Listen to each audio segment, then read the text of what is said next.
নেই। কেন? তারা জানে যে নির্বাচন যদি হয় তাহলে বিএনপি বিপুল সংখ্যাগরিষ্ঠতা নির্বাচন হবে। সুতরাং এই দেশে একটা বিশৃঙ্খলা সৃষ্টি করা, একটা নৈরাজ্য সৃষ্টি করা, একটা সংকট উত্তরণের জন্য দ্রুত নির্বাচন দেওয়ার দাবি জানিয়ে আসছে বিএনপি। অন্যদিকে কয়েকটি দল সংস্কারের পাশাপাশি জুলাই গণহত্যার বিচার শেষ না হওয়া পর্যন্ত ভোট চায় না। চলমান এই বিতর্ক আরও উস্কে দিয়েছে ডক্টর মোহাম্মদ ইউনূসকে। 5 বছর সরকার প্রধান হিসেবে থাকার আকাঙ্ক্ষার বিষয়টি সামনে আসায় বিএনপি মহাসচিব দাবি করেছেন, নির্বাচনে বিপুল জনসমর্থন পাবে বিএনপি।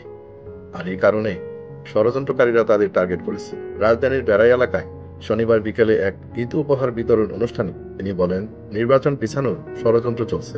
তিনি আরও বলেন, যদি সুষ্ঠু নির্বাচন হয় তাহলে বিএনপি বিপুল সংখ্যাগরিষ্ঠতা অর্জন করবে। তাই দেশকে বিশৃঙ্খলার দিকে ঠেলে দিতে ষড়যন্ত্র চলছে। জনগণের ভোটাধিকার ফিরিয়ে দিতে আমাদের আন্দোলন অব্যাহত থাকবে। তিনি অন্তর্বর্তী সরকারকে দ্রুত লেভেল প্লেইং ফিল্ড তৈরি করে নির্বাচন আয়োজনের আহ্বান জানান। মির্জা ফখরুল বলেন, আমরা যখন নির্বাচনের কথা বলি তখন কিছু মানুষ বলে আরেকটি নির্বাচন নয়, কিন্তু আমরা চাই এই সরকার দ্রুত সবকিছু গুছিয়ে একটি গ্রহণযোগ্য নির্বাচন আয়োজন করুন। সংস্কার করলে নির্বাচন পাবে না, এই ধারণা জনগণ মানবে না। ষড়যন্ত্র রুখে দিয়ে গণতন্ত্র প্রতিষ্ঠায় সবাইকে প্রস্তুত থাকার আহ্বান জানিয়ে বিএনপির মহাসচিব বলেন, দেশের স্বার্থে প্রয়োজনে আবারও আন্দোলনে নামতে হবে।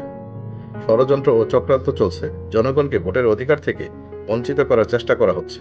বিদেশে বসে বিভাজন সৃষ্টি না করতে প্রবাসীদের প্রতি আহ্বান জানাচ্ছি।